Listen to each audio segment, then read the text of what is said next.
a une machine ici de technologie extrêmement avancée qu'on vient de recevoir il y a à peu près 2 semaines et dont la particularité, c'est de travailler à différentes énergies et qui va permettre de mieux caractériser les éléments du corps humain. C'est unique du fait que c'est une technologie qui est très difficile à mettre en œuvre, avec des détecteurs qui doivent être très sensibles et puis des émetteurs qui sont aussi particuliers. Différentes technologies ont été mises au point par les différents constructeurs. Et puis, ce qui justifie un appareil de technologie avancée, c'est le patient. On a des patients qui ont de plus en plus de pathologies qu'on découvre, qu'on ne connaissait pas il y a quelques années, et puis des pathologies à haute charge financière.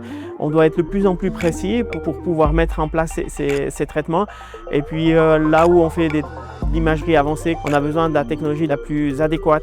Et puis je pense que c'est ce qu'on a réussi à obtenir. C'est une machine qu'on qualifierait de rare dans le sens qu'il y a peu de centres qui peuvent se targuer d'avoir une machine aussi puissante, aussi rapide. Pourquoi nous? Pourquoi l'hôpital? Pourquoi pas d'autres? De par notre géographie, on est amené à s'occuper de patients qui ont des attaques cérébrales, qui ont des traumatismes et puis qui nécessitent une prise en charge rapide avec un diagnostic beaucoup plus précis. Ce qu'on va nous demander, elle est complètement différente de ce qu'on va demander à d'autres centres, ce qui justifie cette plus-value technologique. Le but de cette nouvelle technologie, c'est d'apporter aux patients le plus rapidement possible un diagnostic précis dans les délais acceptables, notamment quand il s'agit d'oncologie, de recherche de tumeurs ou dans le cadre de pathologies vasculaires, attaques cérébrales. Les perspectives, elles sont excellentes puisque on est au début de cette technologie, on va de plus en plus l'utiliser. Donc la plus-value de cette technologie est énorme et aura un impact notamment sur le traitement initial des patients qui sera très important.